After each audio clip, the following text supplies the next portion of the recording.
You know, this vantage point that I have looking at all you is really wonderful. When I look around and see so many of you crying, I can't help it.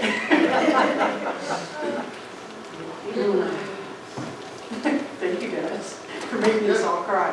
Because you know, that kind of tears, what it is still, right? This is a heartbreak. At least that's how it feels for me. And I'm sitting here thinking that that song could be sung in any church, any temple, any mosque. You could sing that song anywhere, and I think anybody would feel it. Whatever their God of their understanding is, they would feel that, because it didn't speak of how you had to know God, just that you do. This time of year, there's a lot of people celebrating different special holidays.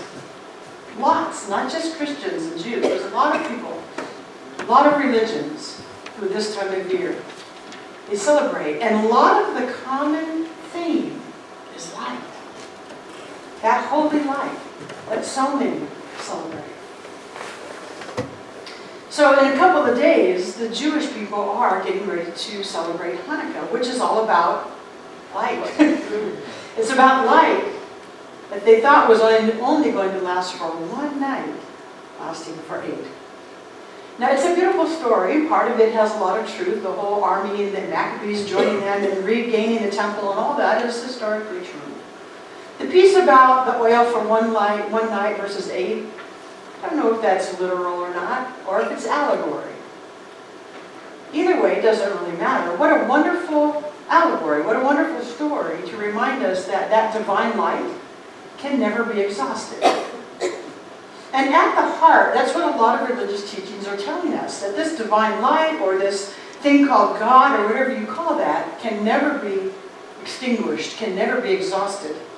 And in this philosophy, we make a really big point about that. Even at the beginning, when I asked you to pull in the light for yourselves, I said you could never use it all up. We don't ever have to be afraid of using God up, if you will, or using all that light up. There's always more. So I join with the Jewish people in understanding that point right there, that you can never exhaust it. You thought it was only one, it's going to last you 8.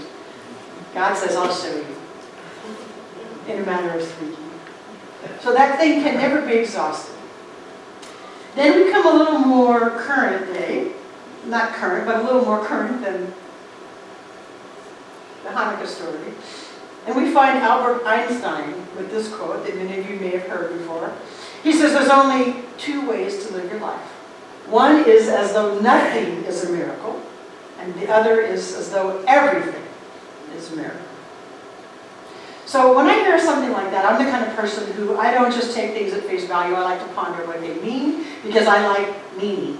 And so the word miracle then, what does that mean to me? What does the word miracle mean to me? So start with the dictionary, because that's a really good place to go. So the dictionary has a lot of different definitions in it, some of which I resonate with and some of which I don't.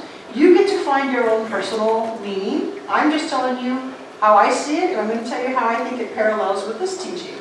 But by no means is what I think need to be what you think. You get to make up your own mind. But for the idea of pondering, some of the definitions in the dictionary were divine intervention. I don't agree with that one. You can if you want to. Supernatural happenings. Well, then I would have to go and say, well, what does supernatural mean? For today, I'm going to just say I don't resonate with that one, because I didn't go into the whole supernatural, because that would take me down a whole different rabbit hole. Another one was unearthly. I don't resonate so much with that one either. The ones that I really say yes were the definitions of miracle or miraculous that said phenomenal happenings. Oh, phenomenal, wondrous, marvelous events, transcendent events, extremely outstanding events. Now those get my attention. Those I say, yeah, marvelous, extreme, not just outstanding, extremely outstanding events are what one of the dictionary definitions are. Those I grab, they make sense to me. Now, I can make a case for both of Einstein's ways of looking at that, as if nothing is a miracle or as if everything is a miracle. I can say yes to both. Maybe it's my Pisces nature. I see both sides of the story really easy. I don't know. But to me, it's like nothing is a miracle and everything is a miracle. Yeah. He kind of separates them as if you got to choose one or the other, and I say it's both. Nothing is a miracle and everything is a miracle, based on your definition of miracle. So this philosophy doesn't teach that there's a supernatural intervention, because that would be separation. That would be separating ourselves from this divine light. So how could some God out there step in to do something previously not possible? In this philosophy, that doesn't work. Something previously not possible, God has to intervene. That's separation, and that's not what we teach. What we teach is oneness, yes? You hear it all the time. Oneness. There's only one thing. We don't teach that God is some distant being out there that you have to appease or that has to intervene. We say it's right here. So if that power and that presence is already right here, then everything is already possible. We say that. We say that. Everything is possible. But when it gets down to the nitty-gritty, do you believe that it's possible? Because saying it off our head, everything's possible with God, doesn't mean anything if it's not believed, if it's not somehow deeply ingrained in us. So taking that it's deeply ingrained, we believe oneness, we believe that everything is absolutely possible, and so then it's not intervention, it's the natural outworking of the Spirit. It's the natural outworking. Whatever it is we are in need of to heal in our lives or to guide us in our lives, it's already right here. Oneness.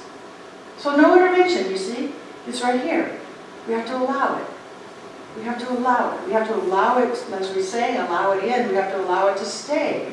We have to allow that natural outworking of law to happen.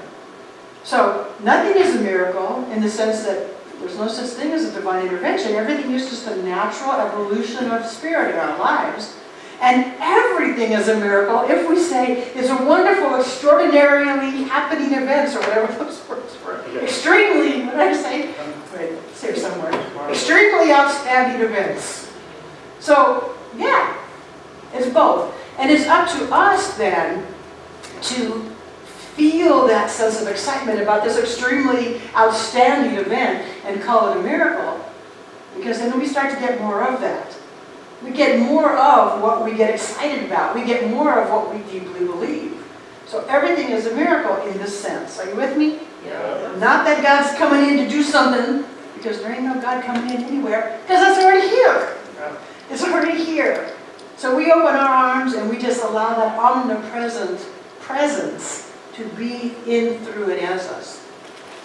And then if we take the idea of marvelous, wonder, and transcendent, then everywhere we look, there's something that deserves our awe, which is why I lit the candle for that word.